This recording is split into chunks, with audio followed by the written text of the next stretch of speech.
Hi guys, welcome back to Aquaba Strong. Make sure you work very hard with this exercise because trust me, it is going to be hard. Hope you guys are having a great day. Right now, I'm actually having a very fun day. I'm at the beach and let's make sure you like and subscribe to the video, okay? And let's head right to the video.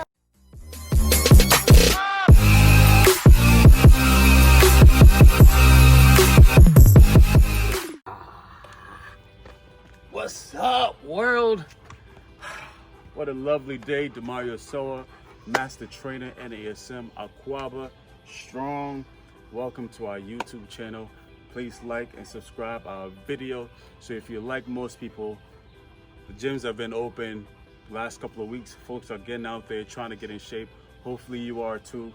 Luckily for me, I'm one of those folks that started way before even the gym, even quarantine. I was still pushing and working out.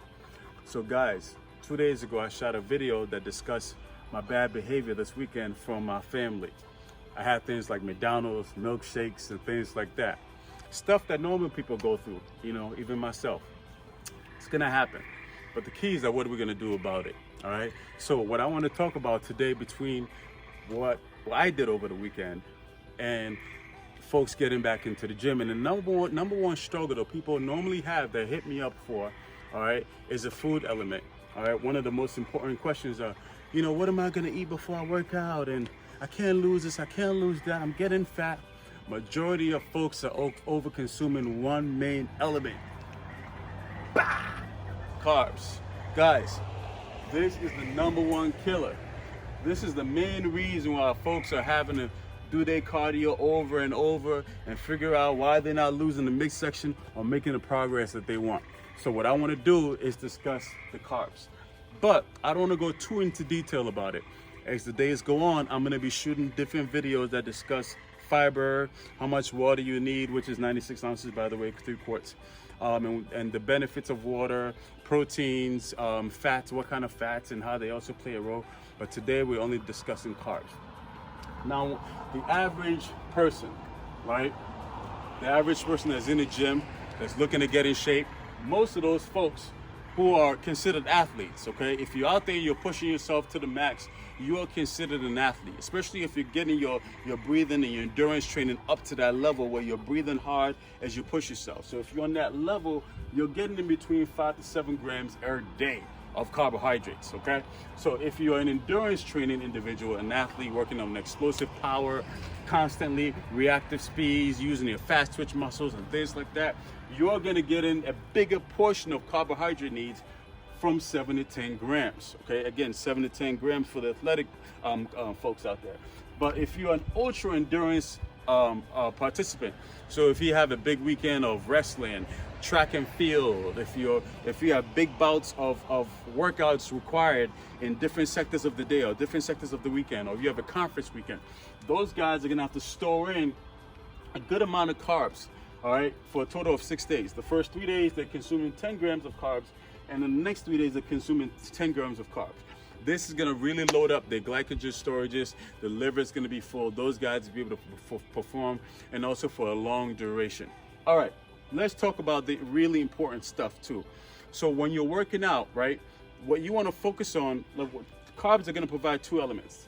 They're either gonna be in high glycemic index, all right, or low glycemic index. So that means that, for example, the high glycemic index food, all right, and guys, always do your research. You can look it up online. What are high glycemic index food? What are low glycemic index food? Examples of carbohydrates, examples of protein, examples of fats, examples of this, all right? But some of the information I'm gonna be giving you guys, you can't necessarily Google, but others, for the most part, we all can. This is one of the stuff that's gonna really help you guys, because when you look at the high glycemic index food, what that's gonna do is slow you down. So before my workout, if I choose to go through the drive-thru of McDonald's and have French fries, all right, or have chicken nuggets, guess what my workout is gonna look like? I'm gonna be struggling, guys. You're gonna be struggling. If you've done that before, you know what I'm talking about. You're breathing hard, you're sweating, you think you're gonna die. But don't let that happen to you. Stay away from the high glycemic index food. After you have something like whole wheat toast or avocado, which is good fats, which we'll discuss later. I normally have toast with avocado before my workout, and I'll have like an apple on my way into the gym apples are low in glycemic. All right, so what that does is gonna give me a ton of energy, but give it to me slowly so I'll last through the workout. The key is longevity, all right? You have to work out for a certain amount of time. Yeah, we may shoot these little videos that may say 10-minute workout, 15-minute workout, 5-minute workout. The reality is that those 5-10-minute workouts, I'm just giving you tips to help you, but you can't actually do a 5-minute workout and expect anything to actually happen. Just so you know, all right? You cannot do that. You need to be working out at least 30 minutes, 1 hour, 1.5. But again, do it the right way. If you need support, reach out to myself, my team, and I'll be more than happy to help you out. You can reach out to other experts out there, or you can talk to a doctor prior to it. But guys, get out there. When you're looking at carbs, all right, you want to look at the low glycemic index and the high glycemic index. So I challenge you to look at high glycemic index food and start focusing on low glycemic index food. Just that approach alone is going to get not just your caloric intake to start going down the right way, but your workout to be more beneficial. You're gonna get more out of your training. You're gonna be less fat. You're gonna have more energy. You're gonna live better. Your quality of life will improve. Now, when you're looking at cardio as well, high intensity cardio, low intensity cardio. If you look at high intensity, so if you look at Stairmaster, elliptical, all those, the treadmill, all those kind of machines, right? They play a role in your workout. All right, I don't want to tell you which one is better than the other, because you're probably using those machines hopefully based on the knowledge of where you are. You may be using the treadmill to set up a certain level of incline because you want to build your quad development from coming from surgery. You may be using the elliptical machine because the doctor wants you to strengthen your hip flexors, so you're using that to really strengthen the strides of your core. But those machines, right, play a good role normally in subcutaneous fat, the fat around your organs and things like that. So whenever you go on those machines, especially a Stairmaster, which is my favorite, one of my favorite machines, okay, besides the jump rope.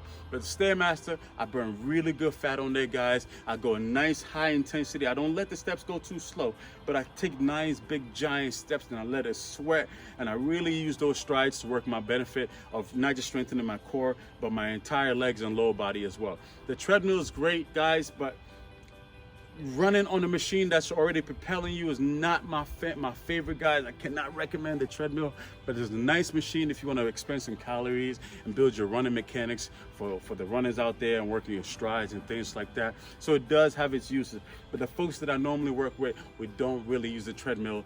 Every now and then we may use it for specific athletic needs. But I normally focus a lot more on bodyweight modalities, things like burpees, jumping jacks, jump rope, sprints, interval training, using my own body weight. That allows me to burn more subcutaneous fat.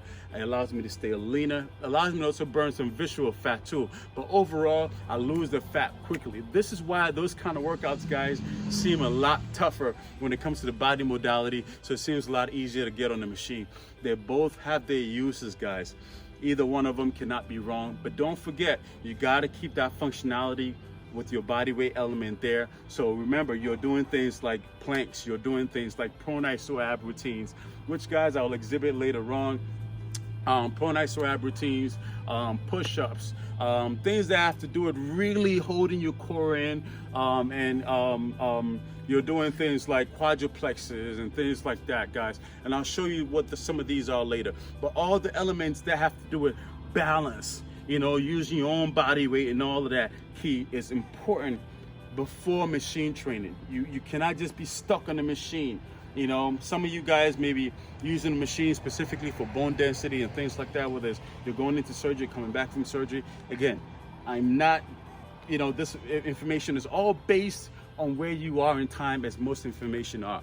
But the key and foundation, guys, is to get out there, be active, do it right, get your body active, and then move on to certain machines as well. And do not forget, guys, low glycemic index food. And watch out for this guy. Guys, we really appreciate your support. We really appreciate you guys. Go out there, subscribe to our page, Aquaba Strong.